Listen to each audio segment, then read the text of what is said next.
Live everywhere. Daily Co's Radio on netrootsradio.com presents David Walton. Kagro in the Morning Show.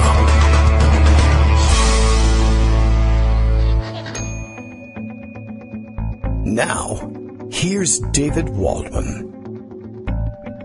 Hey, good morning, everybody. How you doing? It is Monday, May 15th, 2017. Back from Mother's Day. How was your Mother's Day, everyone? Mothers, please speak up. Anybody else, of course, welcome to speak up as well. And, well, how did your Mother's Day go? Mine went okay. Everything went pretty much as expected. Low-key Mother's Day here.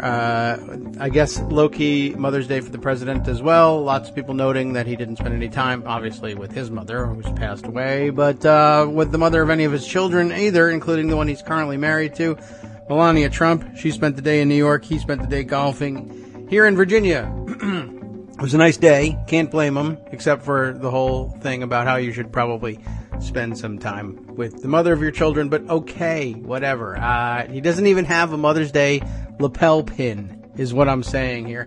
Yeah, and everyone, of course, quite correct in saying that there would have been outrage from the conservatives had Barack Obama, or anyone else for that matter, not spent the day celebrating moms properly, but nobody really actually wants Donald Trump around their mom, least of all probably Barron Trump.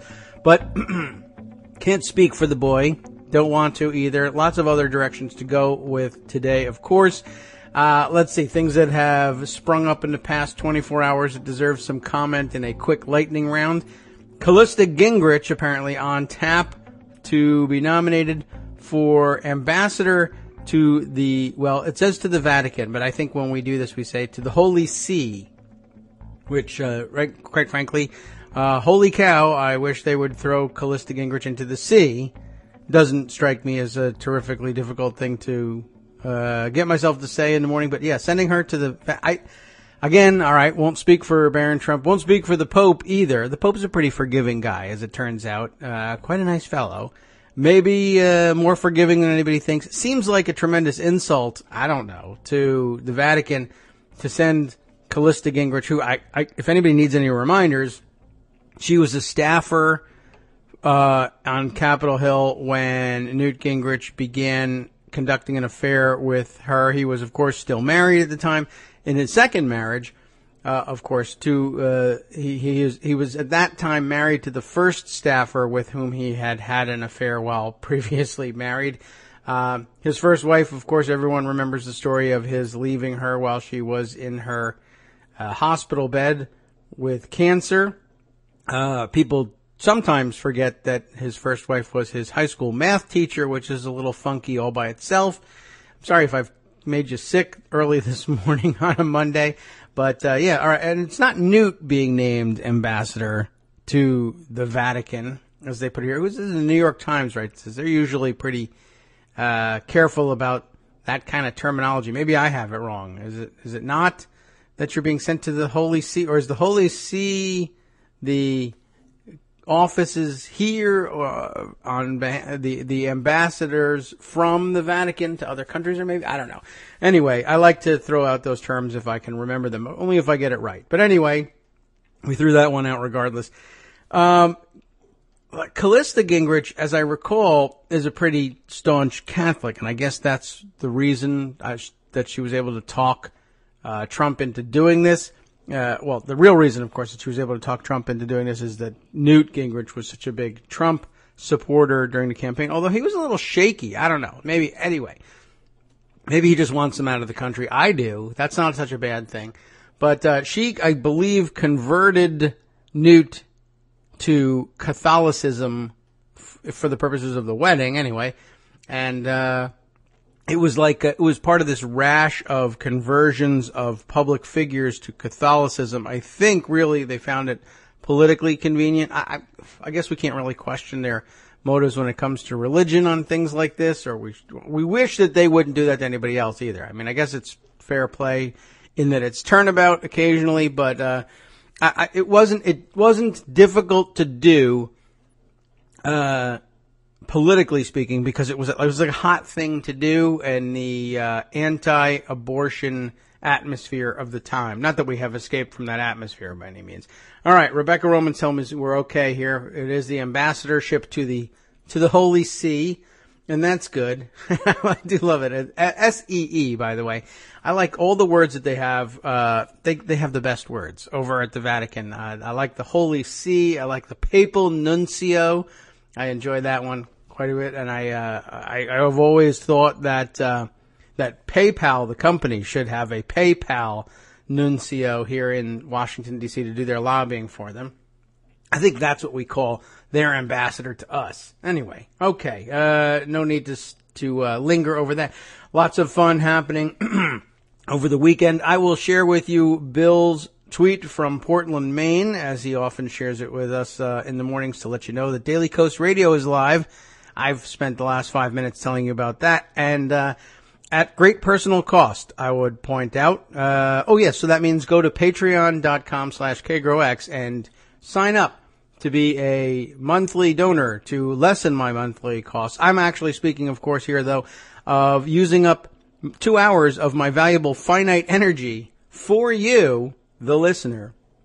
According to the theories of Donald Trump, MD, he's in astonishingly excellent health, given that he's got a finite amount of energy. That came out over the weekend.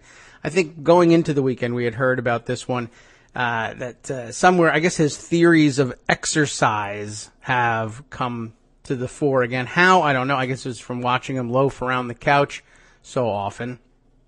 But apparently Donald Trump's belief is that people are sort of like batteries, not rechargeable ones either. They're sort of like batteries. They are given a finite amount of energy at birth. We don't know what that number is, I guess, and perhaps it even varies for various people. But exercise, he believes, is a waste of time, or at least misdirected and misguided as a principle. He does not believe that a body becomes stronger with exercise. He believes that you deplete your finite energy. What happens when you run out of energy? I don't know whether that's something he thinks you drop dead, or maybe you're just, maybe it's mental energy. And then at about 70 or so, you sound like a demented idiot. And, you know, even if it turns out that you're elected president at that point because your body hasn't given out, I guess it could be a problem. I don't know what he's been thinking about all this time. I know how he's been spending his energy, and it's not really what you would call a high energy consumption lifestyle. But anyway, he's also solving the problem of course, the eventuality once predicted, I believe, by Nostradamus, that the world would drown in Lay's potato chips unless he ate them frequently enough, 1 bag at a time, 2 bags at a time, 3 bags at a time, to keep us, our heads above chip level. And thank God he's been able to do that to this point, because really, that much salt in your diet. Think about he's taking one for the team, really, everybody. So, big thanks to Donald on that one. Let's see, other things over the weekend. Big friendly white power rally. There were 2 of them that made it in front of my eyes. There may have been more. I believe there was a gathering early on in Boston. I don't think any of the fights they were looking for really broke out, but Boston, I don't know whether maybe it just didn't make a great deal of sense as a destination to confront the left, but not much happened in that one. The one that captured everybody's imagination was the one in Charlottesville, Virginia. Not a place I would ordinarily pick out for that, but I guess there was a rallying point there. Charlottesville, Virginia, actually something of a dot of blue in the middle of a red field of central Virginia. Of course, a relatively liberal town and a college town at that, home of the University of Virginia. Not an especially liberal place as college campuses go, but, supporting a college campus culture, and people stick around afterwards. And of course, all those liberal professors. Anyway, they decided they were going to have a rally, I guess, around the statue of Robert E. Lee, which may be slated for removal as part of a growing trend of removal of statues of the leaders of the greatest act of treason ever perpetrated against the United States.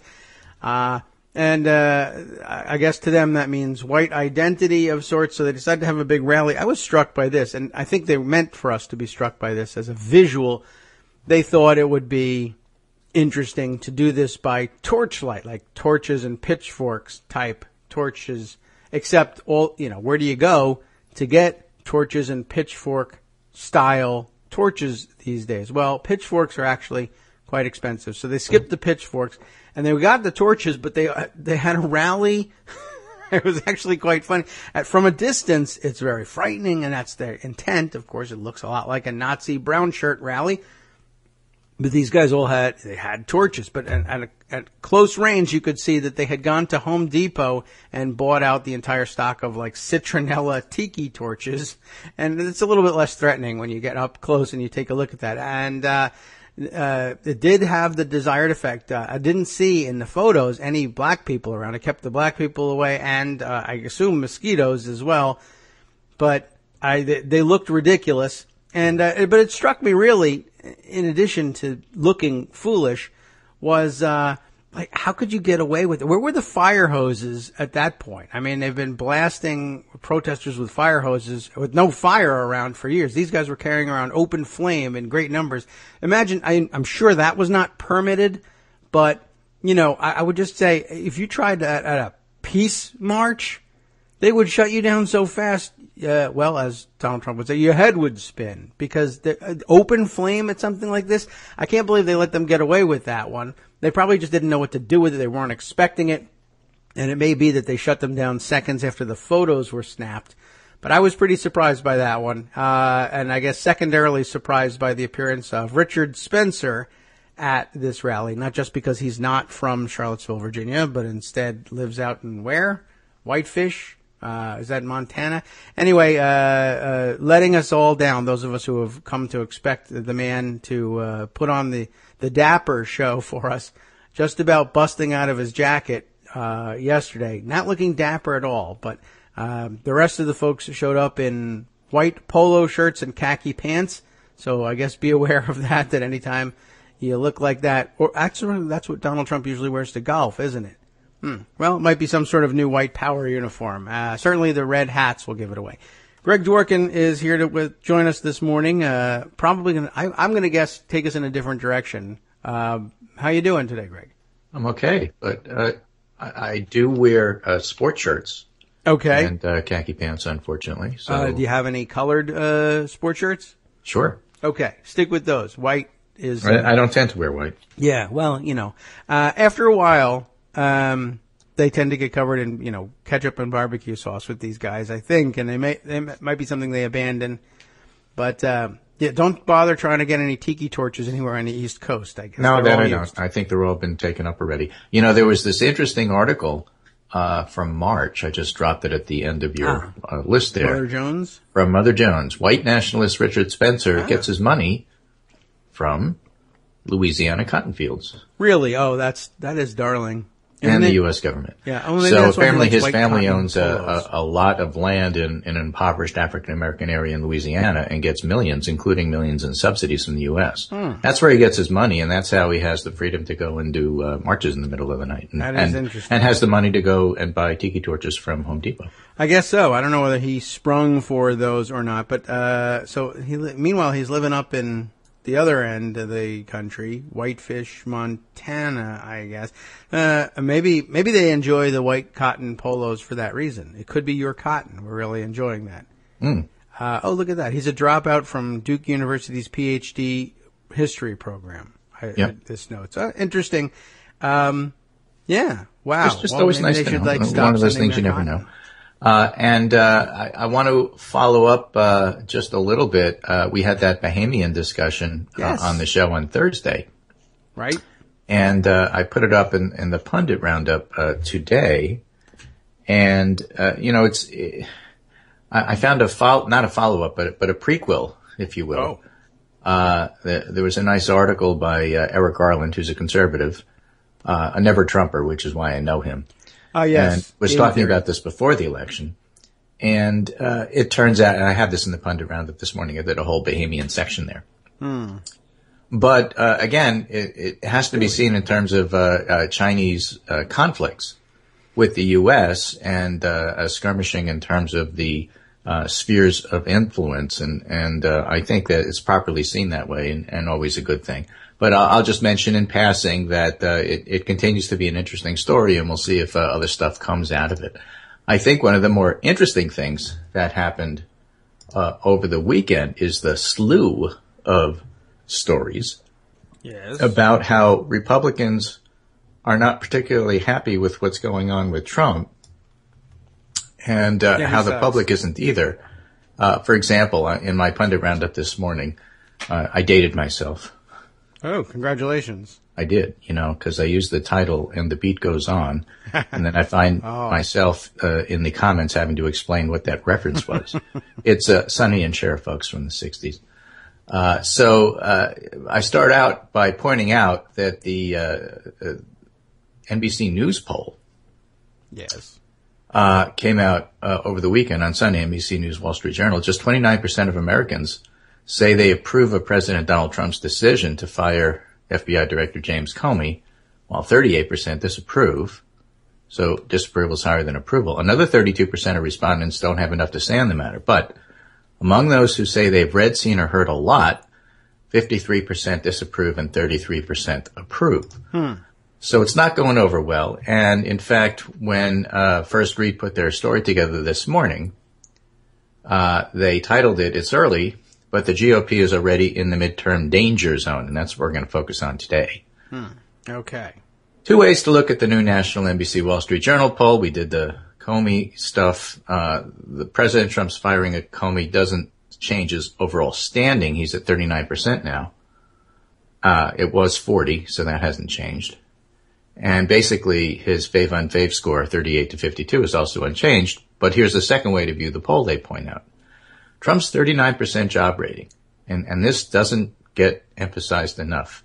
People say, oh, well, his supporters haven't changed and this and that and everything else. Remember that even at resignation, Nixon was in the mid to high 20s. So you can only drop 10 points. You can't get below that floor anyway. Okay. So the point is, it's pretty low. And finally, the folks at First Read are starting to point this out. The second way to view the poll, at 39%, it's a screaming alarm bell for the Republican Party when you think about the midterms, which are still more than 500 days away. To put Trump's 39% into perspective, George W. Bush didn't reach that level until October 2005. So in other words, after the Social Security debacle, where he tried to privatize it and it failed, after the Iraq War turned south, after Hurricane Katrina, only then did he get that low. And the GOP lost the House and Senate the following year. Obama never reached 39. His lowest was 40 in September of 14, right before Democrats lost the Senate after losing the House in 2010. So 116 days in, and Trump's standing resembles Bush 43 in the fall of 05 and Obama's in 14. Now, a president job approval rating isn't the end-all be-all for determining what happens, but political scientists will tell you it plays a considerable role. What's more, there's more than a year and a half between now and the election, so a lot can change. But if you see Trump's 39 and think, hey, all things considered, it doesn't look that bad, remember we're only 116 days in. And it took Bush and Obama years to get there. Okay. Well, Sid, he's breaking all the records. So Montana, May 25th, Georgia, June 20th. There's an article in The Hill about how all of this is playing out. And here's some other things that they helpfully summed up in terms of what's in the Trump job approval rating. Okay. Republicans, 82% approve. So that's not super 90%, which is what you get in elections. Democrats, 7 approval. That is low. Independents, 35, which is really the important number. Trump voters, 87, higher than Republicans. Clinton voters, 2%, lower than Democrats. 2%. Wow.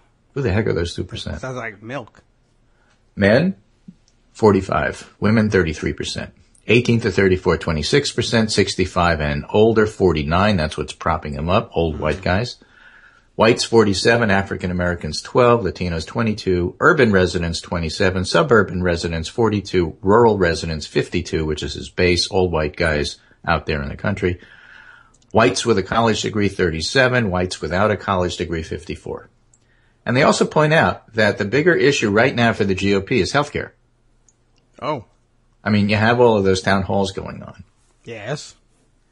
But 48% say the healthcare legislation is a bad idea that the Republicans just passed. 23% call it a good idea.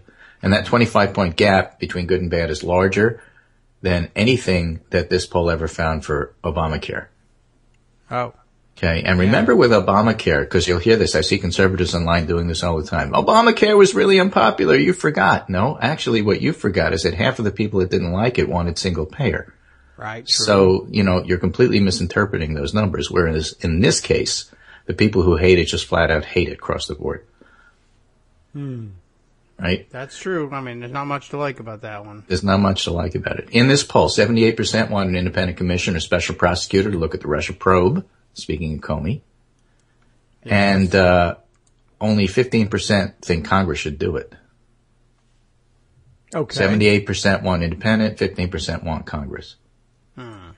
Okay. Yes, there's a big question there. One more thing. On Meet the Press yesterday, Lindsey Graham explained why he believes that Trump picking a politician to replace Comey, that is to say John Cornyn, would be a big mistake. I think it's now time to pick somebody who comes from within the ranks or has a reputation that has no political background. Under normal circumstances, Cornyn would be a superb choice to be FBI director, but these are not normal circumstances. And Republicans are also asking Trump to turn over any tapes he may have. Well, yes, that would be a nice thing to do. Mm-hmm. Cornyn, huh? Yeah. Yeah, not likely, but interesting thought. Well, he supposedly he interviewed for the job over the weekend. Really? Oh, so did he invite himself or did... No. There was a short list that Jeff Sessions had. I see. Oh, they may be friends. Okay. Yeah. So we'll see. Yeah, they're probably Mike Rogers, who is a Republican. There's a lot of Mike Rogers who happen to be Republicans. I think if you want to be elected as a Republican, you change your name to Mike Rogers. Right. But there is a Mike Rogers who is a former FBI employee who also, I think, interviewed for the job. But again, it has to be a non-politician, so we'll go from there. The thing that I wanted to bring up, though, and this is another one. This is from National Journal, Josh Kraushaar. Dems flex muscles on GOP turf. With Trump as a millstone, Republicans are worrying about retirements and recruitment in both chambers, and those are the things to keep an eye on, not just the generic who would you rather vote for numbers, which, by the way, at the moment are favoring Democrats. If you see a lot of retirements and if you see people not able to recruit for positions, you have a problem. And as a matter of fact, there's 6 House Republicans who have announced their retirements, which is not all that high, but you have to see what happens over the next couple of months. You do see a strong contingent of Democratic candidates into conservative territory races. Yes. For example, Baylor football star Colin Allred, top State Department official Ed Meyer have announced campaigns against longtime Pete Sessions in Texas. In Illinois, Iraq War veteran Maura Sullivan is mulling a run against Peter Roskam. Politico's Mark Caputo reported that a female Army major who worked on counterterrorism efforts named Karina Robinson is planning a run against freshman Brian Mast in South Florida district that comfortably backed Trump. Mm-hmm. And Kraushaar says those are the kind of candidates whose biography should allow them to overcome liberal baggage of the party. Remember, Kraushaar is a conservative. Yeah. House Democrats failed in 26 because they didn't even try to recruit many of these districts. But the Republicans are not doing that well in terms of their own recruitment. He quotes a senior Republican strategist who will remain unknown here. The environment is really bad for Republicans right now, and that will weigh heavily for anybody considering any race. The one thing the Republicans can control is the quality of their candidates and quality of campaigns being run. Right now, neither are adequate, which brings me to 2 other points. Number one, I read over the weekend, and I think it was in a Politico article, but I can't remember exactly where anymore, that, or it could have been in a HuffPost article, actually. I think it was by S.V. Dare. Okay. About how if you ask Republican staffers on the Hill what's going on in terms of your bosses backing Trump with Comey and other stuff and what's going on and why isn't there a break? And the answer from several sources that are in a similar position, that is to say staff for the Republicans, and you know who those people are, because you were once yourself a staffer over on the Democratic side. Yes. So they have a pretty good idea of what their bosses think and what the political environments are at the time. And their answer was, what really happens is that somewhere like September, October, November, you start doing polls in your districts. When those poll numbers come back, if they're not good, that's when they break with Trump. Yeah, it's also when they start to, like you were saying, it's a related story. That's when they begin to think about retirement. That's exactly right. So until you start doing that, in other words, you got to go through the summer putting up with this, and then they'll get a little bit of feedback from their town halls, and then they'll claim that these are all people who were imported from outside the country to come see them. Yes. But actually that's not true. Then they do the polling and they find out, oh, you know what? This is actually the people that live in my district who are going to vote for me. Maybe it's time for me to spend more time with my family. Right. So, that's the pattern. And I say that because if we are 116 days, then we get very impatient. How come Trump's not impeached? How come everybody hasn't turned on him? How come his voters haven't turned on him yet? Yeah. Well, they may be latecomers to that to begin with, but yeah, it is pretty quick. We're very, very early on in the process. And so just laying out how the congressional staff thinks about the reelection for their bosses is a good roadmap in terms of trying to figure out exactly where we're at. Yeah, but the second piece I wanted to bring up is how nasty it's going to be.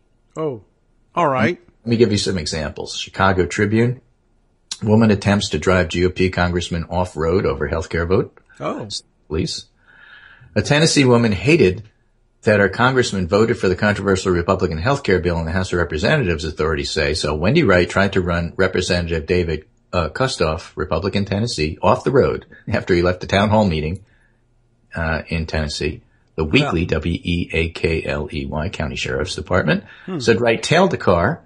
At some point, the congressman and his aide became afraid and worried that Wright wanted to force him off the road. They turned into a driveway and stopped. She got out, screamed at the congressman, struck the windows of his vehicle, even reaching inside the car, the Sheriff's Department said. All right. Interesting. So there's that. And Where's then the part where she tries to force him off the road? Yeah. Then there's this, and this was from John Hecht, who tweeted a WNYC.org story. And this is Rodney, Frelinghuysen. Frelinghuysen, yes. I know that guy. Targeting activist in letter to her employer. And there's an actual copy of the letter. Ah, yes. Which is a fundraiser directed to one of the bank board members, and then he hand writes on it, P.S., I think the ringleader works in your bank. And he's talking about a resistance organization. I see. Ringleaders. That's nice. Yeah, very nice. So, long story short, is she running? I don't know. She quit her job, but Yeah, what she does after that remains to be seen. That seems, she's a vice president of this bank. I don't know whether she's, set up for life or anything. It could be a small town bank, but, I think she ought to maybe jump in the race at this point. Oh, by the way, I just happened to also include right in the middle of our list that I send you in the morning, the tongue-twisting names of Congress. Oh? It has all the pronunciation guides for people like Rodney Frelinghuysen. Yes, being from New Jersey, I remember. So I put that aside just in case you ever want it, because I'm famous for mangling names both in English and German. I'm not famous, but I do mangle the names. Frelinghuysen, I know, being from New Jersey. I mean, you know him, but we've had 200 years to get used to pronouncing Frelinghuysen in New Jersey. Yeah. So, what I'm saying is it's an example of how nasty things are going to get, and they're only getting that way now. So we have the Montana special election, then in June we have the Georgia 6 special election, and absolutely positively, those are things to watch. Yes. I can't believe they're still going on. Yeah. Well, they haven't happened yet. They feel like they should have. Yes. Why isn't it this Tuesday? Why isn't it next Tuesday? But these things take time to play out. We have a story here in Politico, just to tidy things up here. How Trump gets his fake news. The president rarely surfs the web on his own, but his staff have made a habit of slipping news stories on his desk, including the occasional internet hoax, because they get it from Fox, and that's what happens. So, who knows?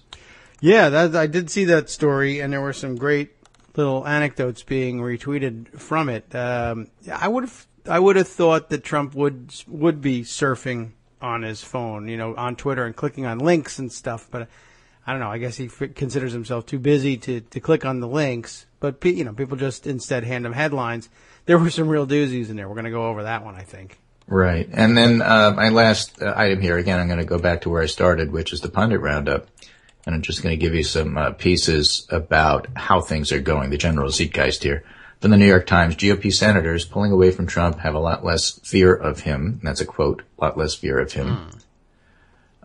We have from the Washington Examiner, conservative David Drucker, a pretty good reporter, writes, he's failing to learn the skills that are needed to be an effective president, and he's continuing to operate as he always has, making the point that you and I have made. It's not just that Trump is running the country as a business. It's running the country as his business. Yes. Which often fails in his bankruptcy and cheats. Yeah, he sucks at the business, so we don't want that. That's definitely true. Yeah, okay, interesting. Glad people are realizing this. Trump's shifting reason for firing Comey could cost them with Hill leaders. And they're getting upset about being misled because it was such a debacle. Basically what he did is he took all of his staff and threw all of them under the bus. Yeah. All of them, because he made them go out. And this is something he does. This is part of the pathology. He goes out and makes them lie as a test of loyalty, but then when they get caught in the lie, he throws them under the bus. Yeah. He's done this constantly. I'm curious about again that with trait. Just about all of his communication staff. I'm curious whether that's I know we're not supposed to think he has much in the way of strategies, but I mean, as something close to the vest like this, I wonder whether he thinks if I send people out to do the lying and then I admit the truth, am I the straight shooter in all this? But yeah, in the end, it comes out looking like, oh, they're all liars, and so is he. It's really weird. It is, but I don't think there's strategy to it. I think he just changed his mind because, it's whatever's going on in the last 5 seconds. I guess so. What makes him convinced it's a good idea to tell the truth at any given point? Well, if he gets away with not, then and if nobody holds him to it, why should he learn that he's supposed to tell the truth? I guess so. Another one from the Washington Post, which I think was important for another reason. The headline is, in service to Trump, Pence keeps saying things that aren't true. Since his election as vice president, Pence has been unflagging in his loyalty and deference. But in return, the president and White House aides have repeatedly set Pence up to be the public face of official narratives that turn out to be misleading or false, a risk that comes with this presidency, yada, yada, yada. And my point there is it's just so weird that the press refuses to consider whether Pence knew that he was lying and that he did it on purpose. Yeah, and it's always, he's the poor victim. In fact, half the time he's the architect of the stupid lies. Yes. He just gets embarrassed because Trump doesn't support him and changes his mind. But the idea that Trump is naively kept in the dark because he's the good one is a ridiculous narrative that keeps getting pushed in Washington. Yes, he's quite the oddball as it is. One day we'll have a chance to scrutinize him, and I hope it's not when he runs for president as successor to Trump in any way. Right. I found the SV Date is the author. Yes. HuffPost piece. As Trump erupts in crazy, most Republicans hold fast for now. Okay. Party operatives say office holders may start to bail when their own elections are on the line next year. And talks about the strategy therein. Okay. So that's, all right. You got and then send that one on? I wanted to read something of this tweet storm that I storified because it's really interesting. Because Trump is taking a overseas visit trip this week. Yes, that's what I heard. Lauren D. Schulman on the perils and pitfalls of POTUS travel abroad. So this is stuff to watch for. And Lauren says, Trump is going on extended foreign travel this week, some travel context that may influence what happens during the trip. So that's why we're getting a preview here. Don't underestimate fatigue. Foreign travel schedules are packed, and even minor jet lag can be a huge shock to the system. Yes, this goes for the president, but more so for his staff, who will, in both D.C. and on travel, work through POTUS time and D.C. time. So true. The news gap is challenging. For a man accustomed to watching cable news all day, foreign POTUS travel will be like sensory deprivation. Huh. That's Part of it is due to time zones, and this fits in with the fake news stories he was getting. Part of it is due to time zones, but the other part is that particularly during summits, you're away from staff who might otherwise update you. And even when with staff, just getting everything via BlackBerry is a really limited way to process crises and events. See every time Obama traveled during a terrorist attack in Europe. There will be a much smaller group of people surrounding the president. Whoever it is will get the last word. Air Force One will be packed with staff, but A lot of it will be trip support staff, expert in logistical, especially with Melania there. Assume 3-ish senior non-NAT security folks on the travel team. Everything on a foreign trip is harder. Printing, accessing email, scheduling, prepping the boss, warning him about surprises.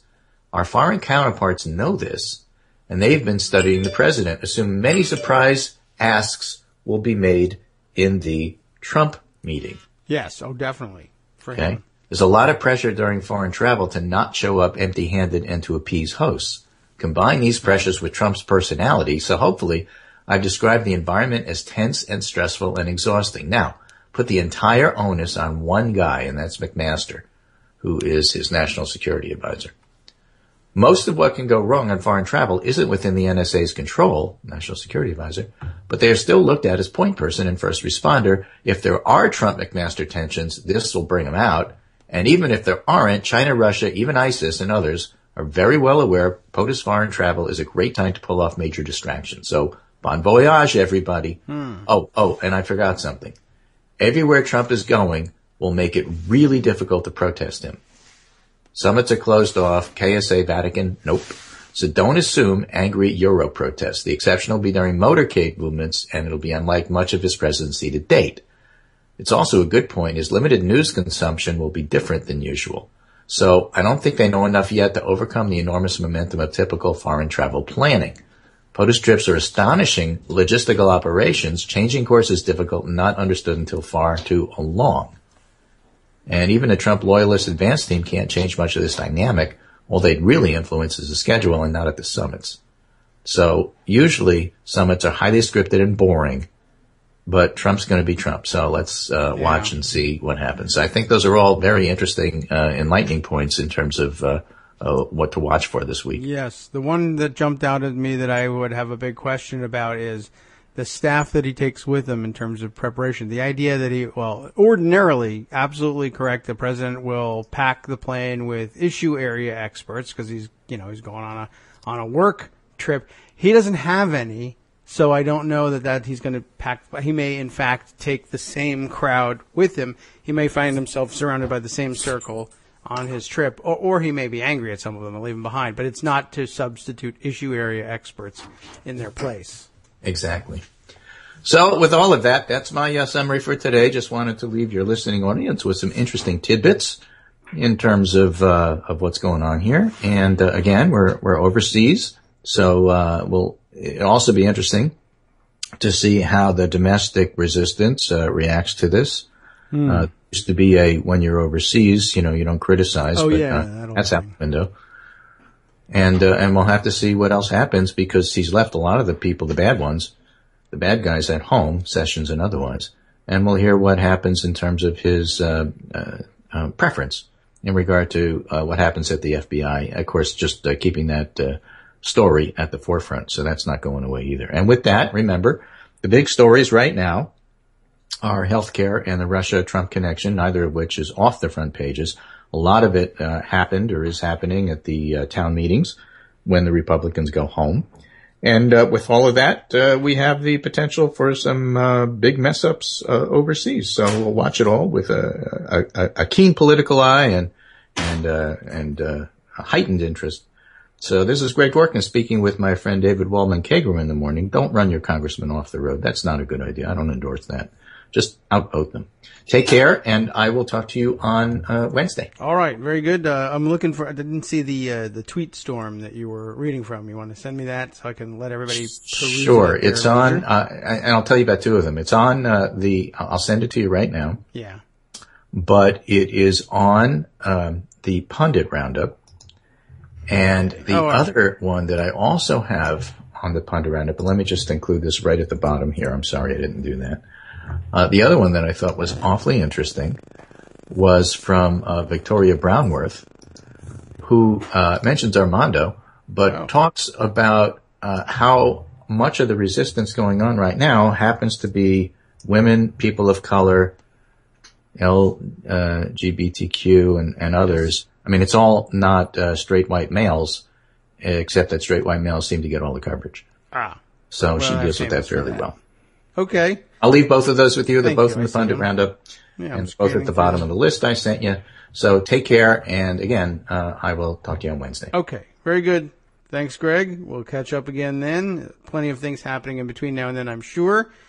Let's see. Okay. Well, I must have missed it scrolling through the Pundit Roundup, but at least I've got them, so I'll share them with everybody, and you'll all be able to peruse them at your leisure and pick up on the nuances, such as they may be. Let's see. While we were discussing things with Greg, I noticed interesting couple of stories. Well, here's an oddball story. Let's take a look at this one. This seems unusual, but I don't know. I guess I retweeted it. I guess there's some people who actually said this got a this surprises you sort of response from this. Well, it still surprises me a little bit, but I guess it shouldn't be. Undercover agents discover registered church. I don't even know, like, what do you mean registered church? It's a church or it's not. I don't know. A registered church is being used as a sex club, which is also interesting. Nashville, Tennessee. Some heartland values for you. Undercover inspectors. That's interesting. What? I'm confused already. This is reported by the local Fox affiliate. Undercover inspectors of what sort? Church inspectors? Club inspectors? Sex club inspectors? I don't know. Undercover inspectors hidden inspectors have determined that a building registered as a church was being operated as a sex club. Like registered. So I guess it's maybe one of those non-traditional, like not in a church-like building, a freestanding building with a steeple and a bell and all that stuff, but one of these office park churches. I wonder if it was a mega church. Does it make it? Did they use the whole thing? Was it like a mega sex club? I don't know. WTVF TV reports that the city of Nashville has filed a complaint against the owners for maintaining a public nuisance by permitting acts of lewd conduct. You gotta love the way they word their ordinances. And violating state laws banning sex clubs from operating within 1,000 feet of a school. I mean, I could see why. All right, whatever. The longtime Downtown Swingers Club, that's not the name of it, it's just a description, underwent a conversion in 2015. It certainly did it found religion and converted into a church. In 2015, when it relocated to a rundown office park in the community of Madison, calling itself a church because the new location is near the back of the private Good Pasture Christian School, which isn't a church, although it's affiliated with it's a school. All right, weird. Anyway, two codes inspectors paid $40 to enter the facility in March and filed affidavits detailing sex acts they witnessed within. Sounds like a good time. The city is seeking to close the club. The inspectors are seeking to go back, I would imagine.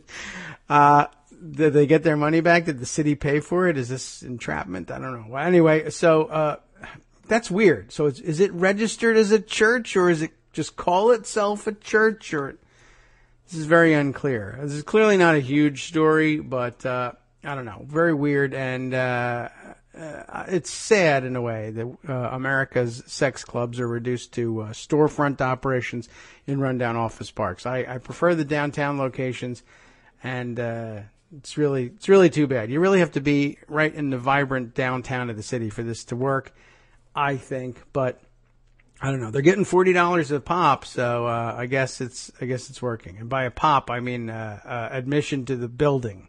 Thank you very much.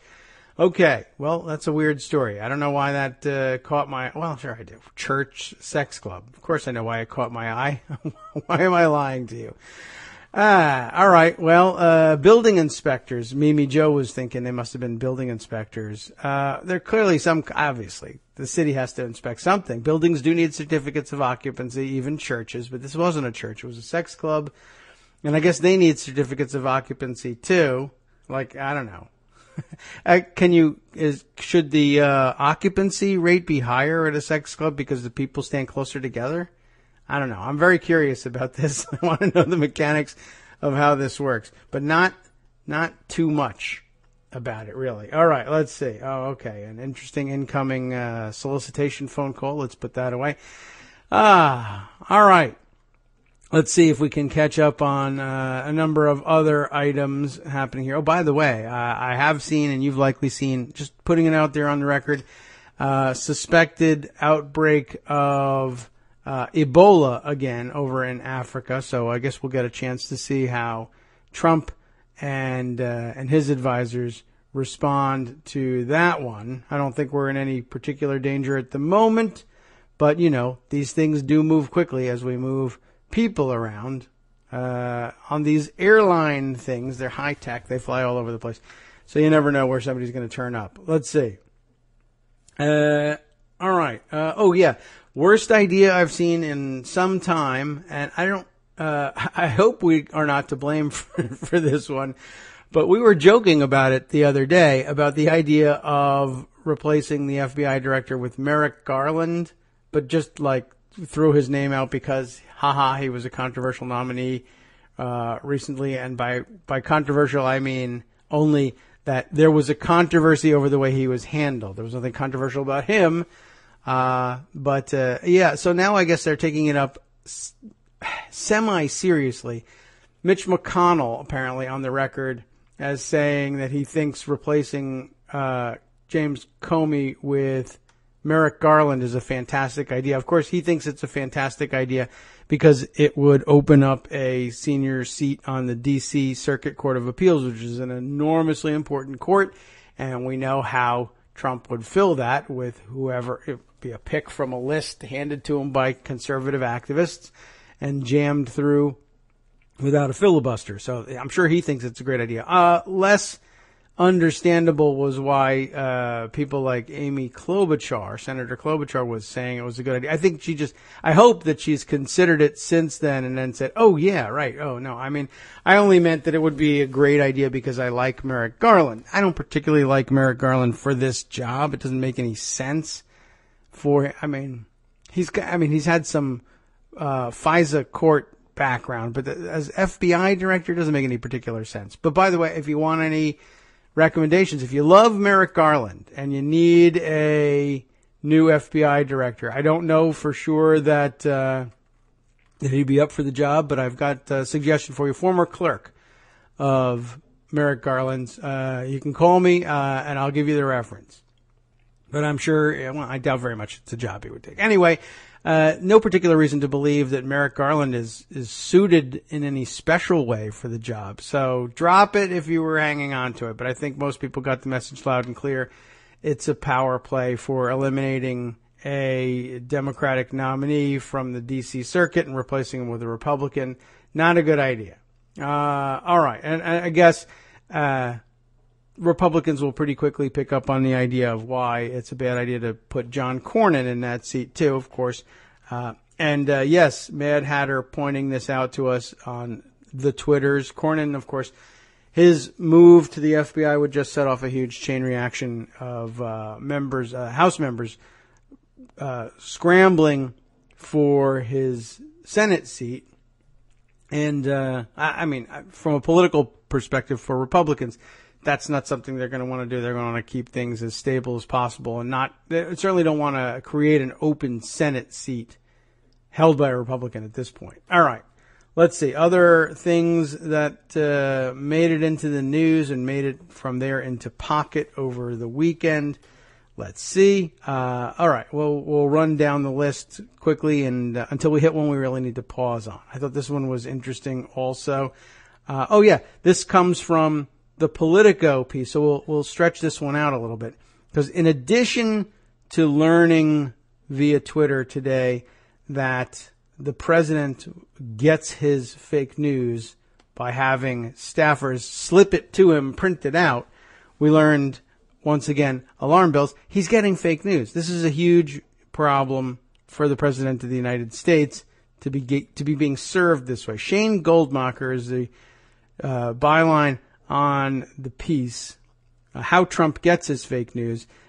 And it's funny, it seems to me like already right off the bat, I don't blame him for the headline, but right off the bat, we're in trouble because we're focusing on the how of it. All right, we know how Trump gets things. People bring it to him. He's not a hunter-gatherer. He doesn't go out there and get things. too much of his personal energy would be used for that, of course, so he has his people get things for him. The big issue is fake news. That's the real problem. Okay, so let's take a look at this thing. The president rarely surfs the web on his own. This is the subheader here. But his staff have made a habit of slipping news stories onto his desk, including the occasional internet hoax.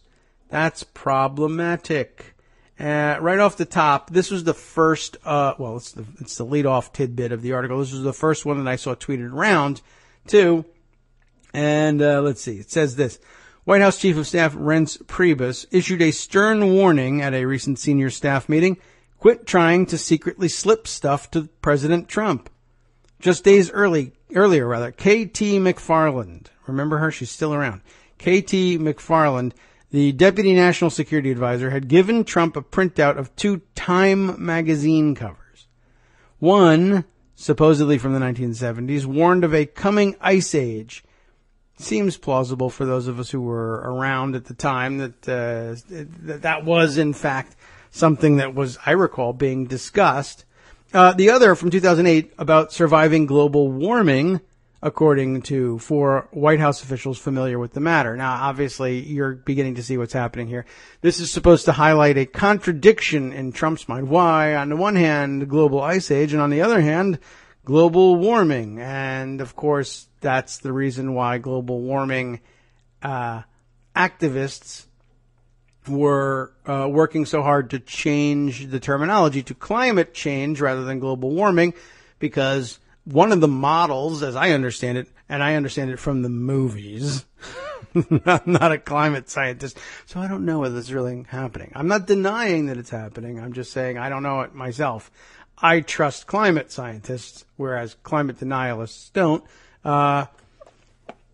The popular understanding of this is that it should be referred to properly as climate change because there's going to be wild swings and changes in the way our climate, the way we interact with our climate and the way our climate interacts with us, I guess, and that global warming doesn't necessarily conflict. It's not mutually exclusive things. There could, in fact, be an enormous backlash against warming trends that manifests, if not necessarily as a global ice age, then certainly by what we would say, I guess, changing the low extremes in climate for vast swaths of the planet, they're not inconsistent, but that doesn't matter because, as it turns out, one of the Time magazine covers is not even real. Now, Trump, it says, quickly got lathered up about the media's hypocrisy. Never mind, it's the media's hypocrisy, not if you believe the 2 covers, why not? Oh, it's the scientists don't know what to make of this stuff. That's why the science is still out. That's why we dispute climate science. But no, he's got it as the media's hypocrisy. Anyway, there was a problem. The 1970s cover was fake, part of an internet hoax that circulated for years. Staff chased down the truth, and I'm surprised they did that, and intervened before Trump tweeted or talked publicly about it.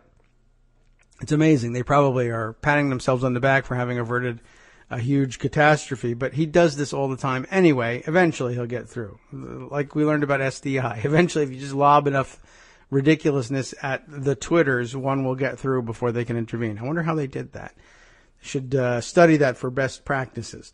The episode illustrates the impossible mission, see, it is impossible, of managing a White House led by an impetuous president who has resisted structure and strictures his entire adult life, if he can be said to have had such a thing. While the information stream to past commanders-in-chief has been tightly monitored, for good reason, obviously, Trump prefers an open Oval Office with the free flow of ideas and inputs from both official and unofficial channels. That would sometimes, I guess, include hoaxes. And he often does not differentiate between the two. Aides sometimes slip him stories to press their advantage on policy.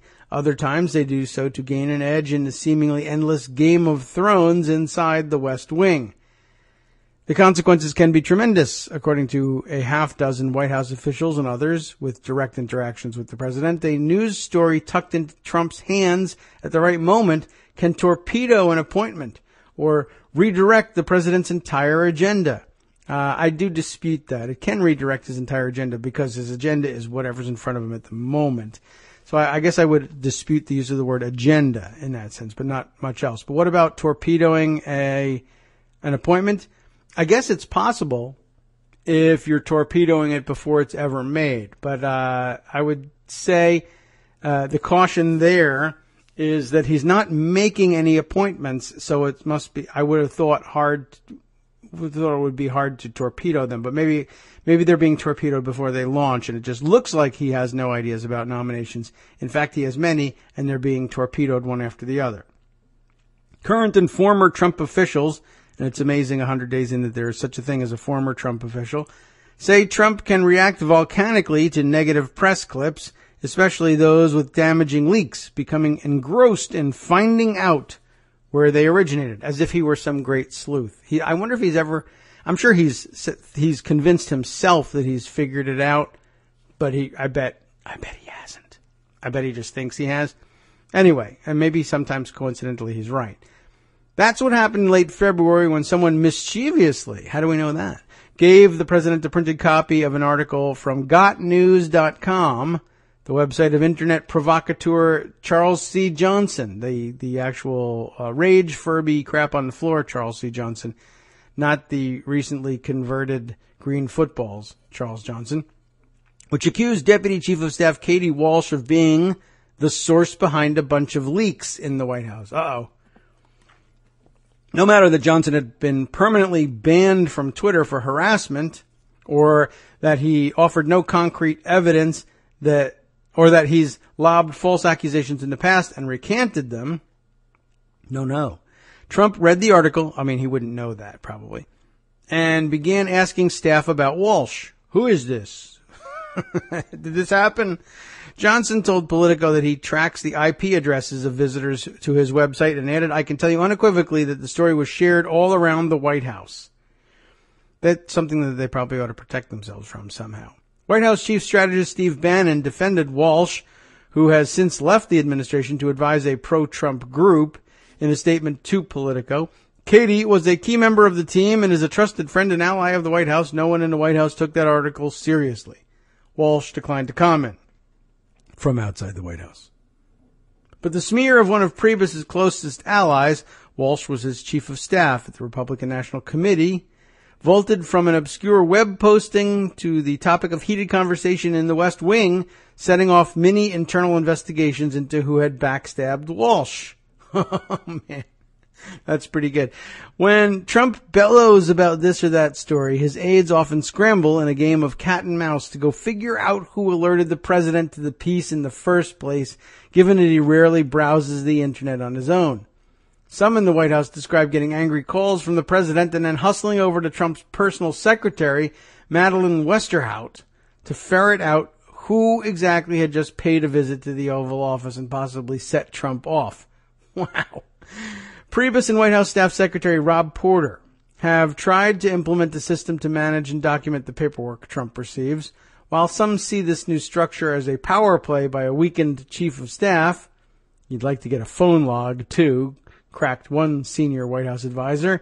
Others are more concerned about the unfettered ability of Trump family member advisors. Jared Kushner and Ivanka Trump to ply the president with whatever paperwork they want in the residence sight unseen. Although, quite frankly, if you knew it was them and they were doing it in the Oval Office and it was being witnessed, what in the world would you do about it? I'd love to know what you think you could do to talk him out of listening to Jared and Ivanka. They have this system in place to get things on his desk now.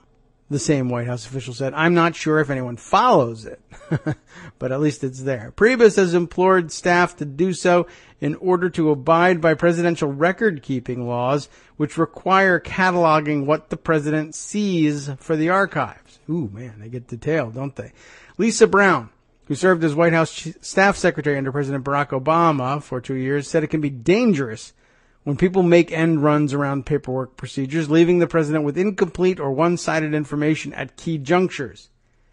It's even more important with someone like this, she said of Trump, probably dripping, with venom here. But a president notoriously influenced by the last person he has spoken to. But the challenge is he has to buy into it. You know that people are going to go around the system. But then it's up to the principal to decide how to handle it, Brown added. You need the president to say, thanks, I appreciate it, when he receives stories, and hand it off to get it into a process. McFarland, who is expected to leave the NSC for the ambassadorship to Singapore, get on with it already, did not respond to requests for comment about bringing the president to fake news magazine cover. But another White House official familiar with the matter tried to defend it as an honest error that was, quote, fake but accurate, unquote. I guess I could see why they think that. I mean, the reason it sounded truthy at the time was everyone remembers about the scares of a new global ice age back in the 70s. But fake is fake, so can't help you with that one. While the specific cover is fake, it's true there was a period in the 70s when people were predicting an ice age, the official insisted. The broader point, I think, was accurate. Well, the broader point is that they were predicting an ice age probably because of changing climate patterns, and it unfortunately got labeled global warming because that's what was driving it. But you don't understand that kind of nuance. Although I don't know, maybe I misremember the version of it in the 70s. Maybe it wasn't overtly being connected to global warming at the time. But all right, well, even so, it's explainable, and that's really the point. Trump may not be a fan of briefing books, but he does devour the news. I mean, I guess it depends on what you mean by news and what you mean by devour also. I mean, he does totally absorb what gets put in front of him or what he sees on Fox News, but I don't know if it's really devouring the news. He just gets wrapped up in it. Most mornings, current and former aides say Trump reads through a handful of newspapers in print, including the New York Times, New York Post. When was the last president who read that? Washington Post and Wall Street Journal, all while watching cable news shows in the background. He uses the internet minimally, other than tweeting and tracking his mentions.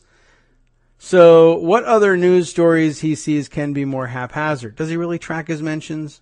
I don't know. He probably, I don't know whether he uses the only show me mentions from verified people or what, but I can't believe he really tracks his mentions. He probably takes a look at the numbers. Maybe that's it.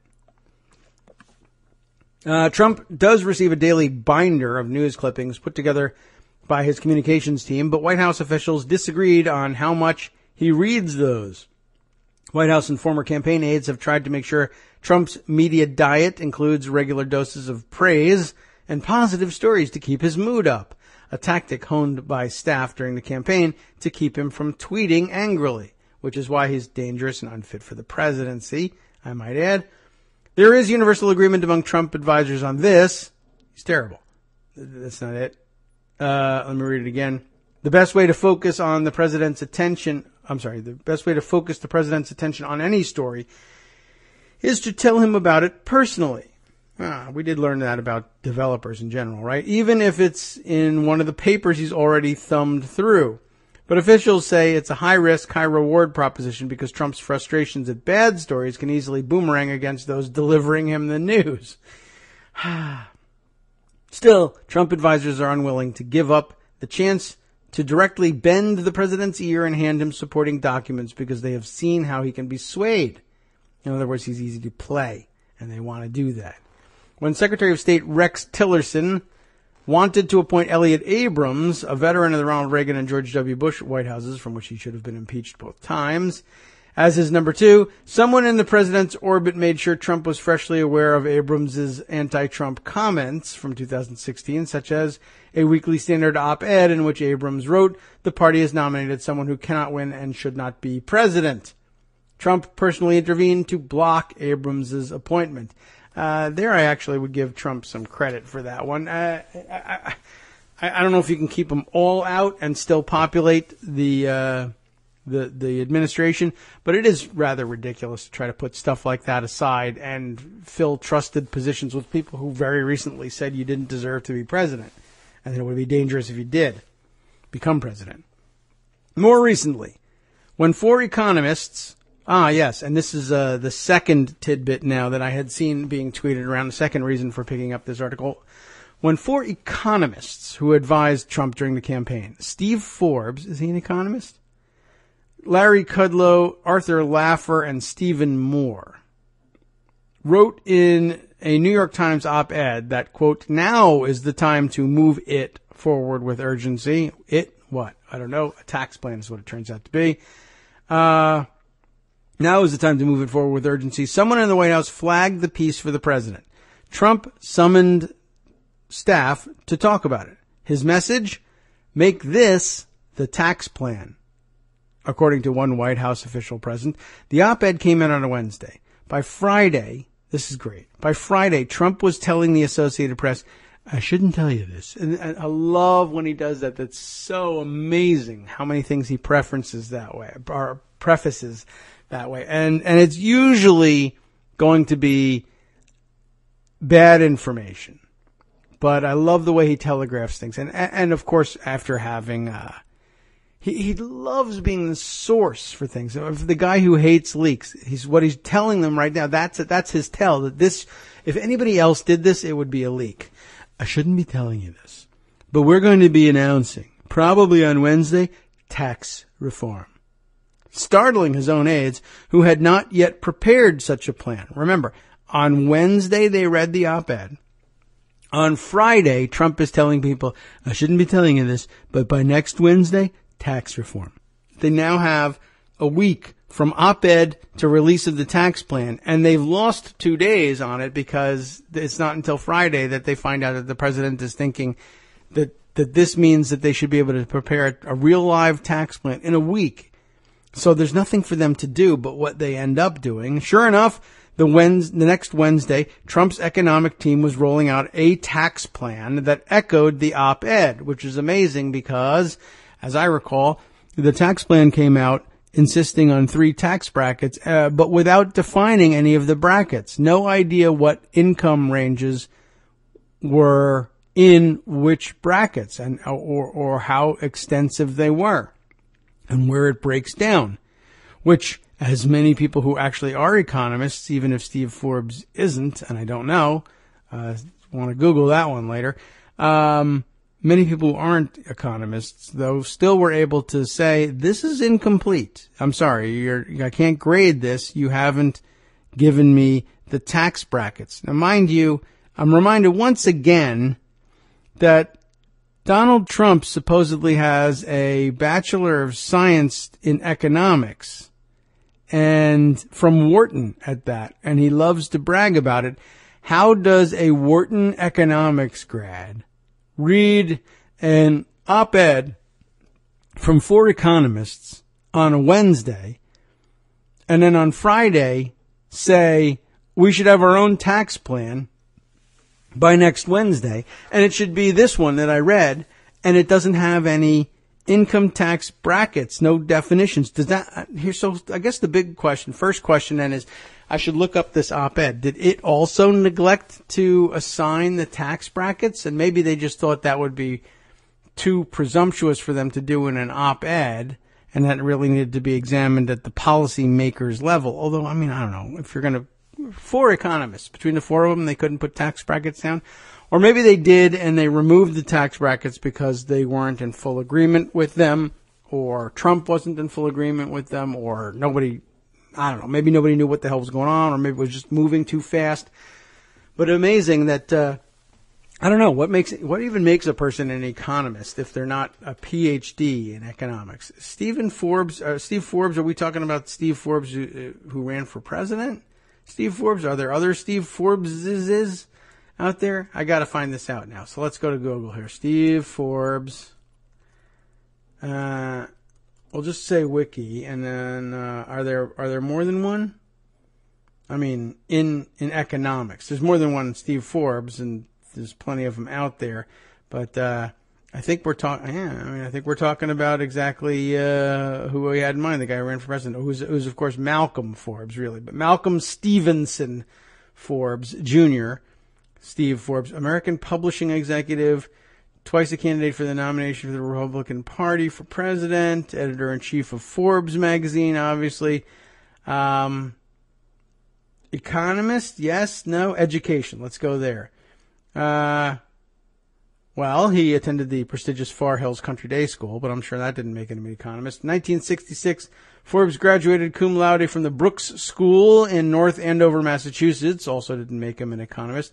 And from Princeton University in 1970. Now, while at Princeton, Forbes founded his first magazine, Business Today, with two other students. Business Today is currently the largest student-run magazine in the world. Hooray! Let's see, member of Alpha Kappa Psi and Tau Kappa Epsilon, super important, holds honorary degrees from several universities, including New York Institute of Technology and Lehigh University. Leave it to Lehigh. Yes, I'm a Lafayette grad. Some of you will know what that means, but others not. Okay. Thanks a lot, Lehigh. That was terrific. No word on what his major was, but that's not, all right. So it's not hard to imagine. It might be economics, but it's not an advanced degree. It's not a postgraduate degree. Don't blame him for not wasting his time, given that he's started off, born with $1 billion in his pocket. But okay.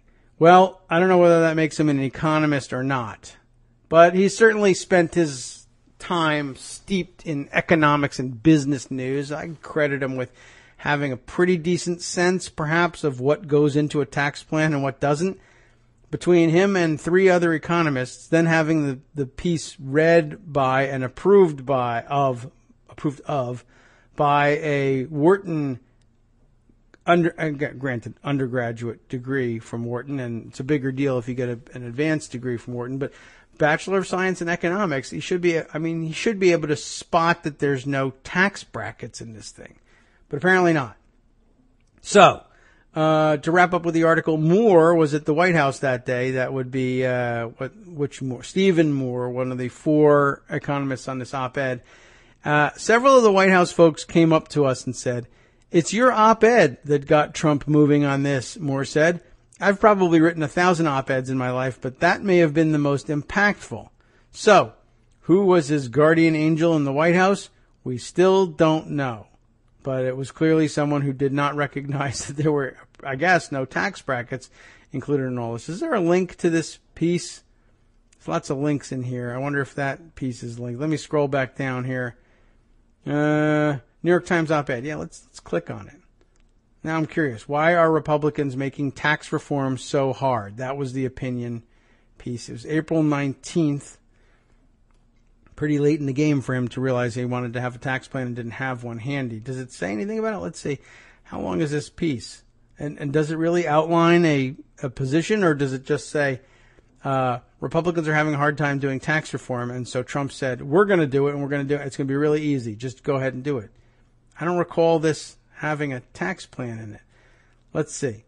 Let's just skim through it. In the aftermath of the healthcare blow-up, President Trump and the Republicans need a legislative victory. Tax reform probably should have gone first, but now is the time to move it forward with urgency. There we go. Unfortunately, the White House seems all over the map on the subject. One day there's a trial balloon for a value-added tax, the next an idea for a carbon tax or a reciprocal tax, and now we're hearing the curveball of a payroll tax cut. Steve Mnuchin, the Treasury Secretary, has thrown cold water on the idea of a tax bill meeting the August deadline. So far it looks like a challenge to him, and I guess Trump can't resist that challenge. One sure lesson from the healthcare setback is the old admonition, keep it simple, stupid. The Republicans tried to fix the $1 trillion healthcare insurance market instead of keeping the focus on repealing Obamacare. That's a careless statement, but okay. They have a chance to make amends with a new tax bill and still hit the August deadline. We advised President Trump, they don't bother with the Donald, during his election campaign, and we believe the Republican Party's lesson for tax reform is this: don't try to rewrite the entire tax code in one bill. Instead, the primary goal of Mr. Trump's first tax bill should be to fix the federal corporate and small business tax system, which has made America increasingly uncompetitive in global markets and has reduced jobs and wages here at home, yada, yada, all sorts of baloney to read. Okay, here we are. First, cut the federal corporate and small business highest tax rate to 15% from 35%, which is now one of the highest corporate taxes in the world. You see that come out in his speeches. Second, allow businesses to immediately deduct the full cost of their capital purchases, Full expensing of new factories, equipment, and machinery will jumpstart business investment. No, it won't. Which since 2000 has grown at only 1/3 the rate recorded from 1950 to 2000. Third, impose a low tax on the repatriation of foreign profits brought back to the United States. This should attract more than $2 trillion to these shores, raising billions for the Treasury while creating new jobs, no way, and adding to the United States gross domestic product. To help win over Democratic votes in the House and Senate, we'd also suggest one other component. What many workers across the country want most from President Trump is infrastructure funding. As part of this bill, we should create a fund dedicated to rebuilding America's roads, highways, airports, and pipelines. They won't. And modernizing the electric grid and broadband access. No way. Financed through the tax money raised from the repatriation of foreign profits. Anyway, interesting idea. I don't even know whether they included that one in their tax plan, but in my quick scan of everything else, I don't even think there's another number mentioned. So this too came without tax brackets, but then that wasn't really the point necessarily of the op-ed. And really, though, what could be more frightening? One, being handed an op-ed on a Friday that came out the previous Wednesday and being told, this needs to be our tax plan and hurry up and I want it out by next Wednesday. And then two, looking at it and saying, this isn't, what am I going to do with this? Look, on Wednesday I want a tax plan, but how can we do it? On what basis? What do you want to do? Look, it's all in here. Read it and do this by next Wednesday. And there's no this in it, except cutting business taxes because they're the highest in the world, which they aren't. And what else? Full expensing and repatriation tax. Okay, well, they did say, to their credit, they did say, don't try and reform all of taxation all at once in one bill. And apparently he skipped that part and decided, I'm also going to flatten the tax brackets. I'm just not going to tell you what the brackets are. Wow. Whew.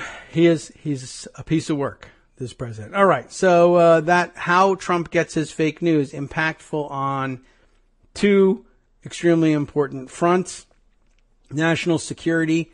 Yes, true. Although, and I sort of backhanded away. It was KT McFarland who brought him the other thing.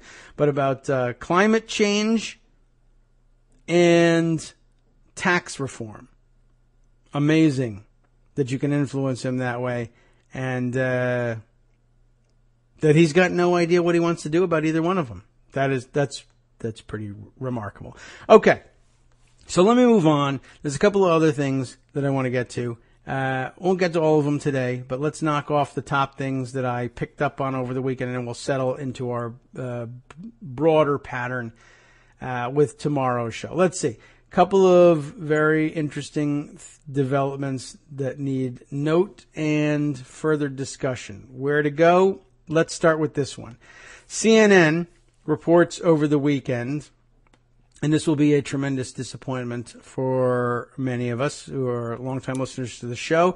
Russian money laundering details, yay, remain in the dark. Boo. As U.S. settles fraud case. Oh, no. All right. What's going on here? Jose Pagliari. That's interesting. As the writer of this piece here, I got some auto-playing video to deal with for CNN. Long story short here, gigantic Russian money laundering activities under examination in this case in the New York real estate market. Wow, I wonder what that could lead to. Well, we'll never know because they basically settled the case. And for no good reason, as far as I can tell. A major U.S. investigation into Russian money laundering, and who could have guessed that would be important, has come to an abrupt end. It's like 5,000 pop-ups. I can't get through one page of things on CNN. The case aimed to expose how Russian mobsters allegedly stole $230 million and hid some of the cash in New York City real estate. I don't believe it. Who would have thought they could do such a thing? Also sure to come up was the suspicious death of the Russian lawyer who exposed the alleged fraud, though U.S. prosecutors weren't alleging that the defendants were behind it. The trial was set to start on Monday, that's today, but late Friday night, federal prosecutors in New York announced they settled the case with Prevezon, Prevezon, Prevezon, the company accused of buying up high-end commercial space and luxury apartments What? Where could you find such a portfolio of real estate? Buying it with laundered money. What? It's almost as if I've been... All right. The abrupt conclusion has some involved in the trial wondering why this Russian investigation had to be cut short. Why would a Russian investigation be cut short in any situation? Why? It only just sort of kind of happened on pretty much, or certainly in the same week that another Russian investigation appeared to be cut short by firing everybody involved with it. Anyway, what concerns me most, we'll find out who's saying this in a minute, what concerns me most is, has there been any political pressure applied in this? Asked Louise Shelley, an illicit finance expert. The finance is illicit, not her. Who was set to testify in support of the U.S. government on Tuesday. Shelley, who founded the George Mason University's Terrorism, Transnational Crime, and Corruption Center, said the alleged money launderers got off easy. They did. I think they won something. There's no recognition of wrongdoing and no jail time as a result. She said the U.S. Attorney's Office did not respond to CNN's request for comment. In the settlement, Prevezon and its business associates did not acknowledge any wrongdoing, and the government agreed to, quote, release them all from any future lawsuits in connection with this case. The case against Prevezon was a civil matter, so the federal government's inherent goal was to recover money, and that it did. Okay, so good point. Not criminal charges here, so therefore not jail time at stake. It should have been, but this happens very frequently. This is a frequent complaint even under the Obama Department of Justice, to be perfectly honest, that they never really did do any criminal prosecutions of hardly anybody for this stuff. And when it comes to money laundering, I mean, geez, at some point we should be seeing this. The $5.9 million settlement, and remember, they were accused of stealing $230 million. The $5.9 million settlement is 3 times the value of the $1.9 million in supposed laundered money tied to funds stolen from the Russian state coffers. But it's far less than the value of Prevezon's real estate in Manhattan, which Shelley estimates at $17 million, that had been partially acquired with those allegedly laundered funds. What happened to our $230 million figure? Now, let's see if the rest of this article clears things up. The alleged fraud behind the Prevezon case goes back a decade. According to U.S. investigators, corrupt Russian government officials allegedly teamed up with a powerful Russian organized crime organization to pull off that country's largest ever tax fraud. Russian crime rings often use identity theft to file fake tax refunds. Oh, I didn't realize that. In this case, the government says that the defendants essentially did that on a grand scale, allegedly stealing the corporate identity of Hermitage Capital Management, an investment firm in Russia. And that does sound familiar, and I don't know if Googling it is going to help, because it's the kind of thing that now that it's in the news, I could just be leading myself to more stories about this. But just curious, I feel like it's been connected to another story that we've. There's a Wikipedia entry on it. Maybe this will tell me why this name. It is an investment fund and asset management company specializing in Russian markets, founded by Bill Browder and Edmund Safran. Now, do I feel, is Bill Browder a lead somewhere? Why is that name familiar to me? Have we talked about this? I don't know. Okay. Noted critic of Vladimir Putin is William Felix Browder, known as Bill Browder. I do feel like his name has come up a couple of times, though. But, clearly not a Putin crony, but maybe he's come up in before as a critic. All right, well,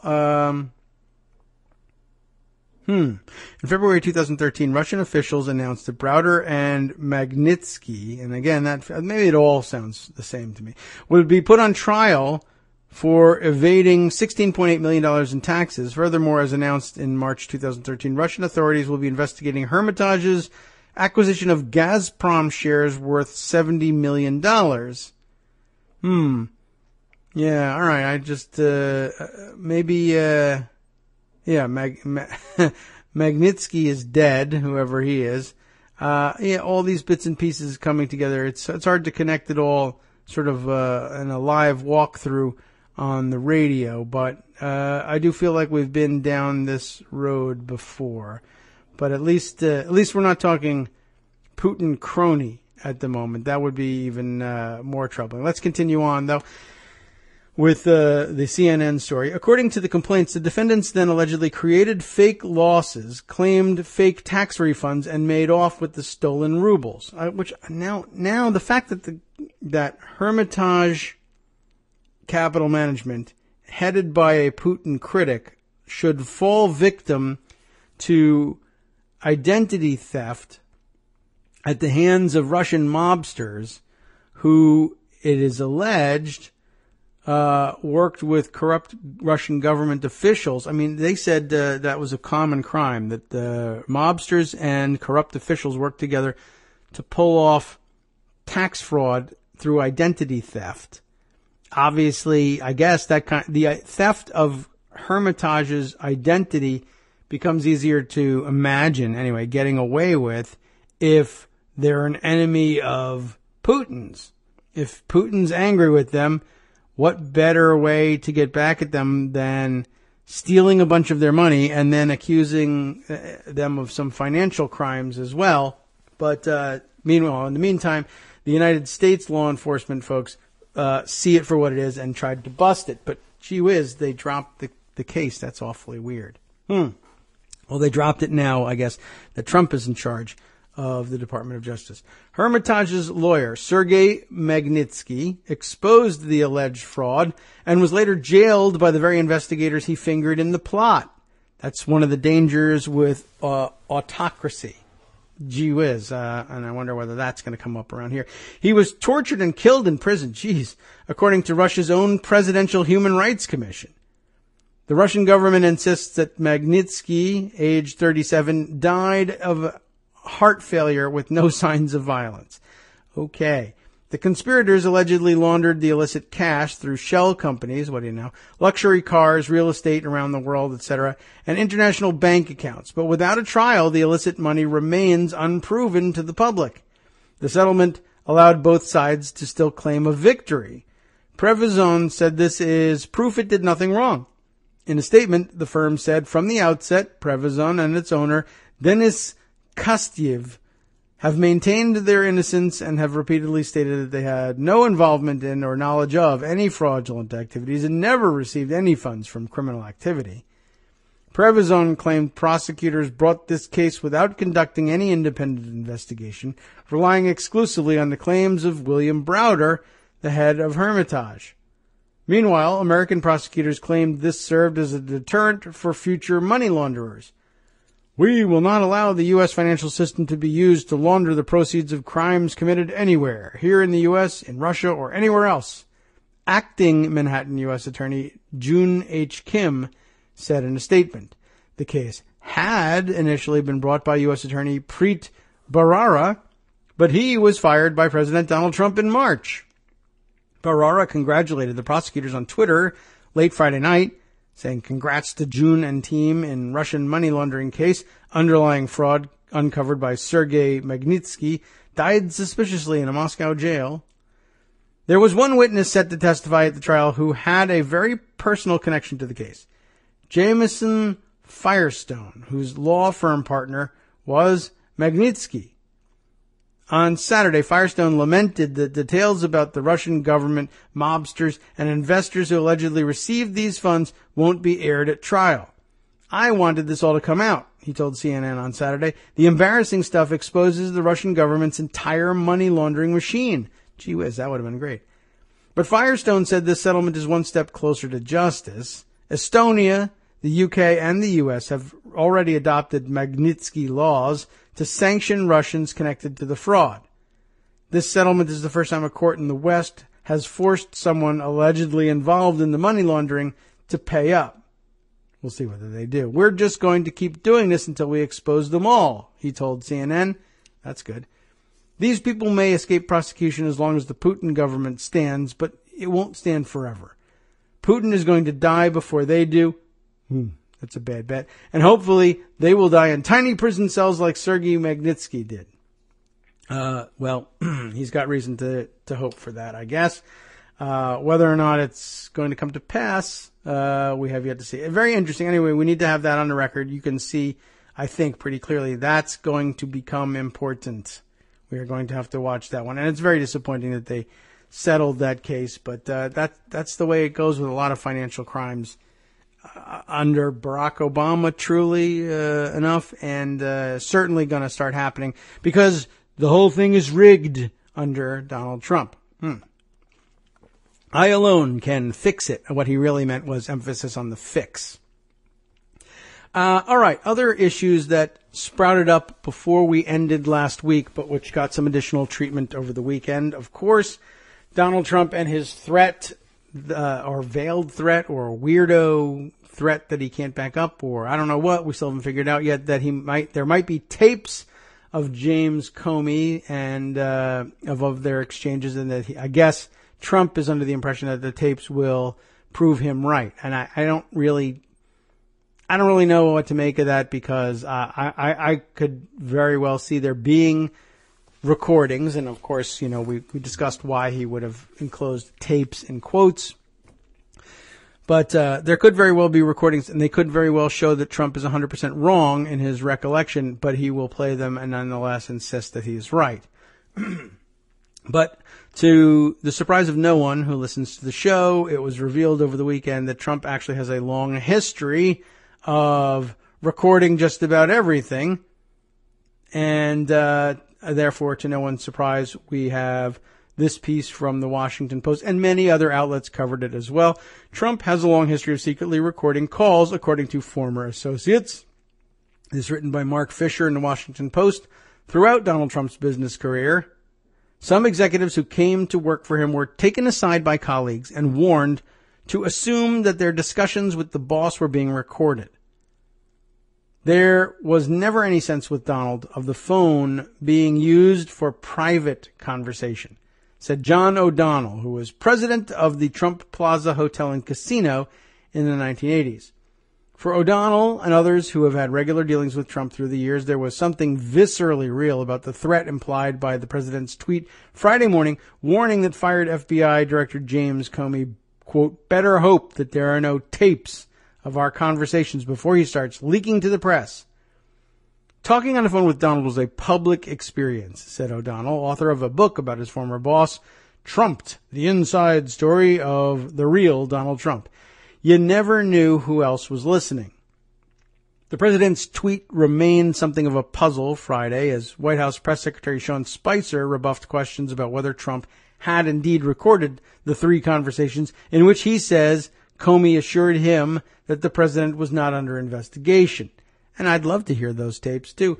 And I'd be happy more than happy to conclude at the end that Comey handled things badly. I mean, we've been pretty upfront about that, I think, in acknowledging the fact that he did not do these things very well, and it might, in fact, warrant his firing. It's just that it raises so many other questions as well.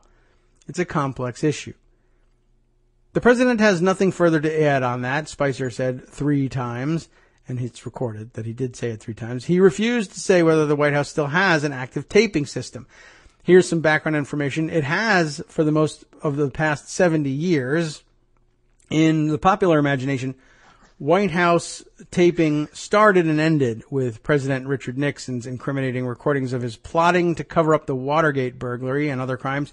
Nixon's presidency was ultimately undone in 1974 by the revelation of Oval Office recordings, but tape recording has been an important and above-board part of presidential procedure since a voice recording system was first installed under President Franklin Delano Roosevelt to capture the content of news conferences. So it goes on here to give some detail. The recording mechanism disabled under Eisenhower, reinstalled by Kennedy. Johnson kept it. More recently, the White House did not have recording devices automatically taping Barack Obama's phone calls or private meetings, according to former Homeland Security officials familiar with the White House systems. The source said it was unlikely that the Trump administration had changed this, but verbatim records of some private presidential meetings and phone conversations are nonetheless kept in two ways. It goes on to detail how all of that happens. The big takeaway from this piece is, one, that there always has been the widespread availability of an ability to record just about everything that goes on inside the White House, and some presidents actually actively want that. And two, that Donald Trump personally, even before he became president, was in the habit of recording these things all the time anyway. So lots to pursue here for investigators. Only question remaining, that we didn't really address, and I don't know that we're going to get to it today, but we'll see. The question of whether to pursue this with an independent panel and invested with the power to conduct this investigation outside of Congress, or special committee inside Congress, or whether a special prosecutor is the way to go. Pros and cons to them all, and maybe we can discuss some of them. Armando has called in. What's brought you here this morning, Armando? Well, two things. Number one, a good friend of mine and a loyal listener tells me to tell you that Bill Browder, in fact, is very good on these financial crimes issues with regard to Russia. I have to admit I didn't even know who he was. Yeah. I see here he's the CEO of Hermitage Capital, head of Global Magnitsky Justice Campaign. I think that was the attorney who got killed, right? Yes, that was. And it became clear as I read through it and through just a quick Googling, I was unclear on why I had heard the name before. And usually when you have a hedge fund person whose name keeps cropping up when you're complaining about Donald Trump, they're not good guys.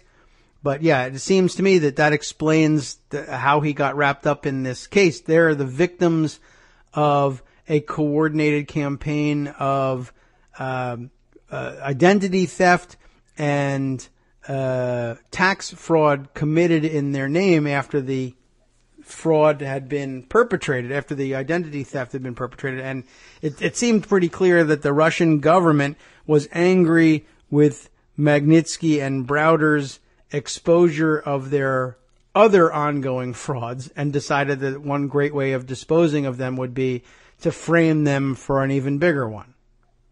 Okay. And well, you know a lot more than I do. That's what seems to have come. Carried out my task. Okay. Tell you to look up Browder. But you were talking about Comey and the taping issue. Yeah. Unless I know the taping is always sexy, which sounds weird, but it is. Nixon and all this stuff. I think the questions on Trump Comey start not so much from the allegations of the tape, but more from Trump's own words. Yeah. Remember Trump in his interview with Lester Holt, and of course Saturday Night Live did a great send-up of that. Didn't he just admit obstruction of justice? Yes. I got him. It's over, right? Yeah, nothing matters. That was pretty good. Yeah, but the questions I have are, according to Trump, he asked Comey over for dinner. Well, I don't think he actually hedged on whether he asked Comey for dinner, but the consensus is that was a White House ask. Yes, I think he did hedge. He said he originally floated that Comey begged to come over for dinner because he wanted to keep his job, and then they pressed him on a little bit, and he said, I don't remember. Maybe we asked. Yeah, well, he was willing to say. Either way. Yeah. You know, and in Trump's mind, it had to do with Comey pleading for his job. Yes. And Trump says that he said, okay, are you investigating me? Yeah. And he says, Comey told him, no, I'm not. Maybe Comey thought tonight. And Trump's, and what did Trump do? He kept him in the job. Right. The question is, does that constitute an exchange of consideration, keeping a public office, in exchange for an act of not investigating Trump? I don't know. That would both be obstruction of justice. Yes. And in my view, it would be public corruption, selling of a public office. Yes. For consideration. It feels like one of those cases that doesn't make it, but okay. You got him, but he'll escape. Yeah, but when people talk about what's the evidence, the Lester Holt interview is the evidence. When he asks him, why'd you do it? You made a joke and said, did you do it? Your interview was, okay, did you kill that man? Or whatever the word is. And he said, yeah, I did it.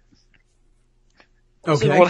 Why do people keep saying there's no evidence? Yeah, no, I don't know. Maybe because nobody believes Trump, no matter what he says, I guess. But, that's not a good argument for there not being an investigation. Yeah. I don't believe the criminal's confession.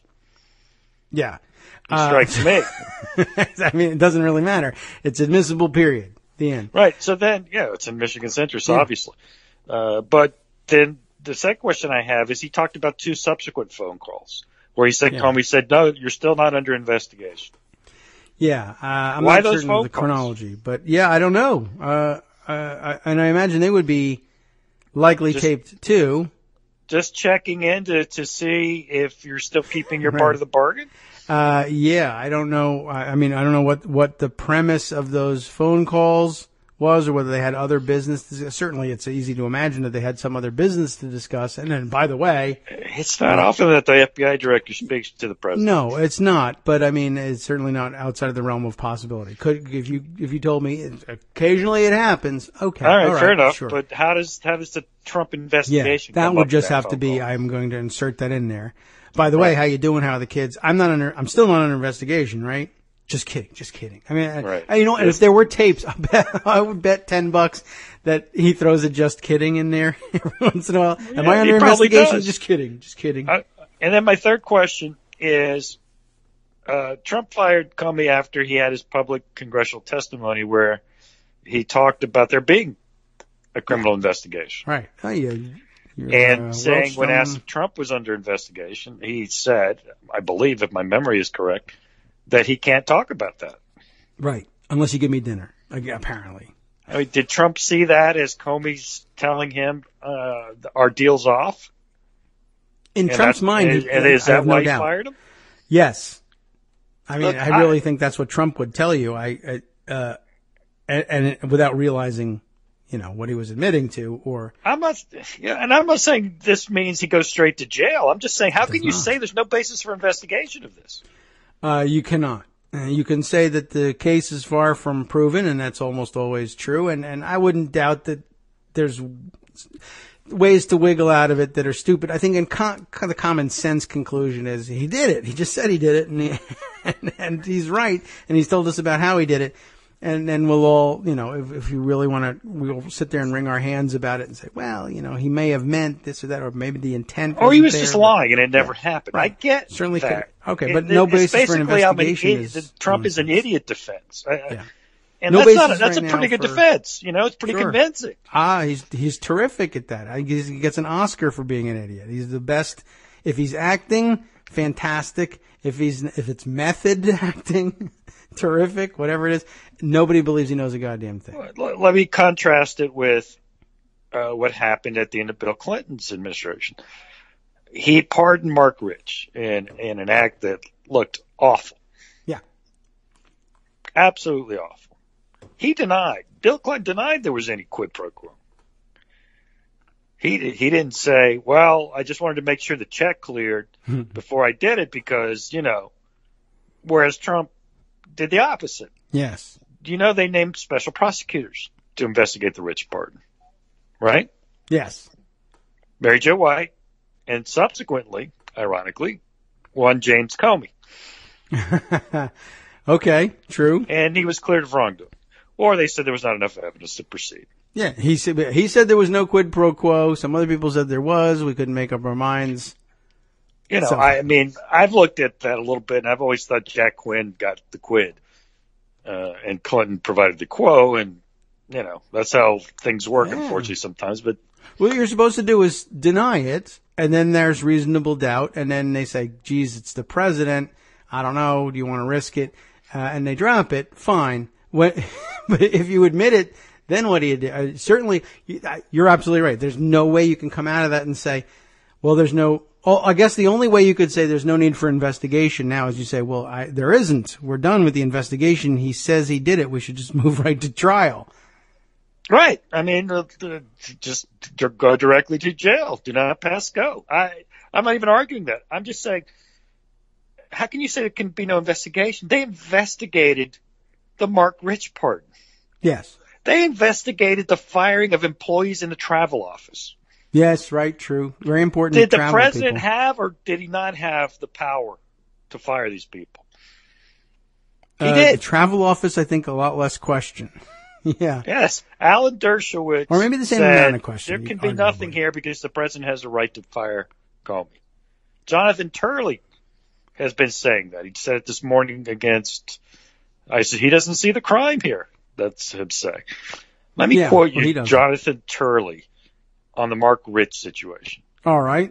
He said in 2001, and I quote, "The POTUS has various powers, but he can't exercise them corruptly or illegally." And that's true. He's That's 100% absolutely right. true. And it's true about Trump firing Comey. But he had the power to do it, but if he did it for a corrupt or illegal reason, it's a crime. Right. But I'm being told nothing matters. Which is not a joke anymore. But yeah, that's exactly it. And everybody, it's, I don't know. It's one of those dumb selective legal, not even it's not you know what? It's not a legal argument. It's not complete enough to be considered a legal argument. And you would get yourself in a lot of trouble in court offering it as an argument to say, well, like I said in 2001, he has the power. And then period. You know, it's like leaving out the well-regulated militia stuff. Yeah, you can't that's exactly like it. And I actually made a well-regulated militia argument, too. I mean, I said I find the POTUS has the right to fire the direct argument ridiculous. People have a right to fire a gun. But if you kill somebody, you could be charged with murder. I have you have a legal defense. I had a First Amendment right to tell the tellers to put all the money in the drawer into my sack. That's absolutely true. I did have that right. Now, I may be answerable for it based on several multi-pronged tests that the courts have developed. Let's go through that exercise. Exactly. But no one can dispute that it was my right to declare that in the bank. It's the taking of the money that I'm on trial for. You know, actually, I guess say, give me all your money, and is that attempted robbery? I don't think it is, unless you have like a toy gun or something, or a gub, if you will. Right. But or I cannot believe people are floating that argument, and I'm like, what? You know, Dershowitz is saying it, and but Turley, I'll full disclosure, I detest Turley to the core by being, I find him a smarmy, camera-hungry, dishonest hack. That's a lot. I pay more attention to him than most other people because I really detest him. Okay, fair enough. Okay. So nobody else cares. I get it. It's just me. Yeah. But the argument has been floated. And I find it just a bizarre one.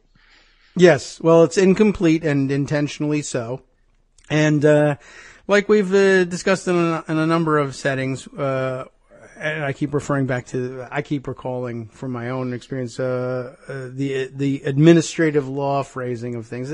There's a lot of things that the government or some particular actor within the government has the right to do or has as his or her prerogative by virtue of the office they hold. It's simply, in the case of administrative law, that they ought not to reach their decisions in an arbitrary or capricious fashion, and that's just for invalidating their administrative decisions. When it comes to potential criminal liability, you can't come to your decision through fraudulent or corrupt means, or to those ends. And I mean, the president has the right to do a lot of things. If he does it for corrupt ends, it doesn't make any sense. He has the right. Yeah.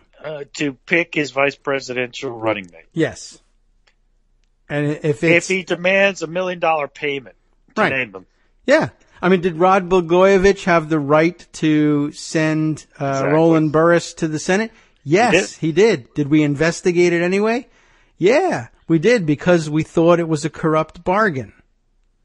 And a jury of his peers agreed and sent him to jail. Mm-hmm.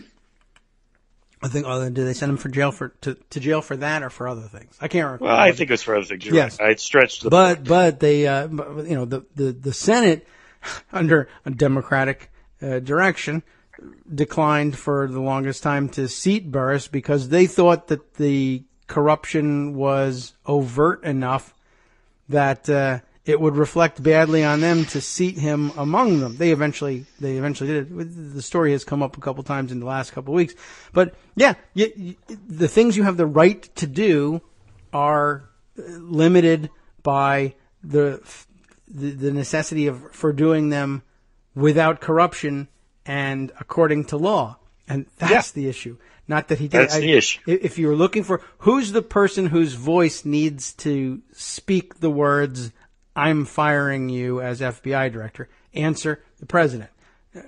To whom is he accountable for the mechanism? All the rest of us, because you're not allowed to do that for corrupt reason. You can't, just as you couldn't pick a vice president in exchange for a payment, or there's any number of scenarios you could imagine. Yeah, I mean, listen, I thought it was so common sense that it my point's so obvious that I'm amazed that I have to make it. But yep, you hear it running around. I know you're running out of time. I want to just pick your brain for one thing. I asked you on Twitter, but you ignored me. Oh. So I picked up the phone and called you in person. All right, you can do that.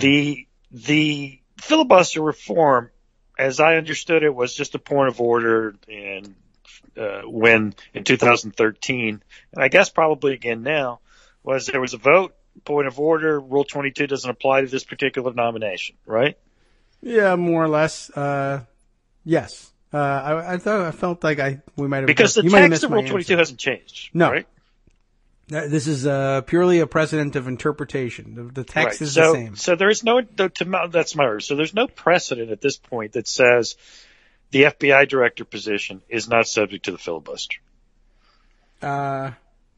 Well, nothing says that, but is there anything that differentiates an FBI director's appointment process from the because I think it's all. I would argue yes. It's a 10-year term. Okay. I think, I don't know whether the term has anything to do with it so much as the precedent from 2013 was that all executive and judicial nominations, save to the Supreme Court, were subject to majority cloture. So I would think that I don't think the terms would have anything to do with it. If you were being nominated to the St. Lawrence Seaway Commission, it too would require 50 votes, 51. Well, I make a point of order, and I require a vote of the Senate on it. Oh yeah, that's fine. Absolutely. Yeah, you should. That should absolutely come up, and it will. I mean, it will be dispensed with rather quickly. But sure, why not? They have 50 votes, and it's over. Yeah, but I guess that's worth having a little bit of a fight over. I would fight over just about anything. Sure. I'd fight what day over is the today? Yes, Monday? I was No, just about to Tuesday. say the date on the journal. Absolutely. No, that's wrong. I thought, okay, it felt like Friday. Sorry, I lost the vote. But yeah, I would question everything at this point, and why not say that as well, and say, the nature of it, that it's a 10-year term that's meant to span presidential administration, sets it apart as different. They'll argue it's really that's not true ridiculous. from what I understand, that Byrd, I think, is the one who, in the 70s, wanted the 10-year term because they didn't want any more Hoovers. But that's okay. Who cares about I don't the know. facts? I mean, I'm making an argument. I just winging it. I got no idea. Fine, dispute that. That's something to debate as well. I had no idea why they implemented that. I assumed that they gave it some thought and said, well, it should be longer than any one president could possibly serve, so that somebody else is forced to make the political decision of whether to stick with them or not. But maybe not. Anyway, you could argue for a while about it. I don't think it comes to anything. And they'll just call the vote. I lose. But I was just wondering, just as an academic. Yeah, I can't make any logical distinction. I think they just basically said the presidential nominations, with the exception of Supreme Court justices, will be subject to majority cloture. So I think that would cover unless there's anything else, unless there's any House component to it. But even then, I'm not sure that it would change the Senate procedure. There isn't. It's just a Senate confirmation. So it's straight advice and consent. Yep. And I'd say, yeah, all right. Well, it's the constitutional option. But that doesn't mean you can't spend an hour fighting about it and lose. That's okay. Well, and you can make some points about how the FBI director is different. Yeah. That's why an opportunity Trump for did speech it wrong. Absolutely. Something to say. No reason All right, not to you got do it. 5 minutes. I do, and I'll use them I yield my time. judiciously. All right, very good. Thanks, Armando. All right, have a good one. All right, you too. Take care. All right, let's see. So we do have a few more minutes here. I don't know that we're going to get anything else on the record here, but that was there were some fascinating bits and pieces here to add to this thing. Very weird the way he's absolutely right. People are clinging to half the argument about whether or not the president had the right to fire him. He certainly did, and we have the right to make sure that he did it properly. This, to me, two separate questions, but okay. For whatever reason, they want to forget that second part exists, just like they did with the Second Amendment. All right, let's see. Other things worth taking a quick look at. What's this here? Some of these things I'm going to have to open in Pocket and see whether that's anything I can. Oh, that's a big story. I can't get to that one today. All right. Anything else that deserves quick mention? Yes, I know we're not going to be able to get to this story, but I do want to pay some attention to this, lots of attention over the weekend, to Wisconsin voter ID laws and how impactful they were and how they kept so many people from exercising what ordinarily would have been in almost any other state an unimpeachable right to vote. Did the state have the right to challenge their credentials? Yes, they did, but of course the question is, did they do it properly and without corrupt intent? Just the same question as whether or not the FBI director could be fired. The big question is, should he be fired or should it be done? Interesting. I also saw Nikki Haley actually put her own reputation tossed it into the dumpster fire over the weekend in tweeting this bizarre half-assed defense of the firing and reminding everybody that, yeah, he has the right to do it, and this is why we hired him as CEO of the old United States of America, why we need a business leader in the White House. And not to put I guess the bluntest point I could have put on it, which I did over the weekend, is saying, could fire Comey, can fire, could and can. Those are questions we ask of the CEO, perhaps, of a business. Of course, most of those CEOs of publicly traded companies are accountable to a lot of people and have to follow all sorts of procedures lest they be subject to legal action for doing things improperly. The proper question to ask of a president of the United States, though, is a different one. We ask, should you do it? Should you fire the FBI director? Can you survive it legally is really what we're asking. And he never gave any consideration whatsoever, as far as I can tell, to that. All right. Looks like the music is coming out of one channel here today. We're going to have to fix the audio. But we can take care of that in the off hours because the time has come to hand the microphones over to the guys at the after show and let you know what they have on tap for you in their program. Uh-oh, I don't have it yet. Well, I'm sure it's something fantastic, and I'm sure it's coming in just a few seconds, too.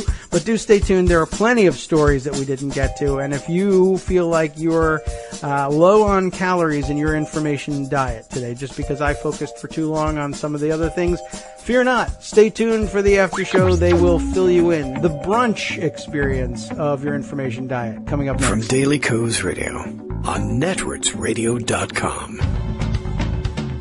You have been listening to the Kagro in the Morning Show with David Waldman. There's some interesting stuff here, including the Oakland Raiders finally giving their cheerleaders their minimum wage settlement. That's pretty good news. Miss Washington, D.C. is crowned Miss USA after saying she wants world peace and end to world hunger and health care for the privileged. Really? Interesting. Find out what that's all about coming up next on the After Show with Wink and Justin.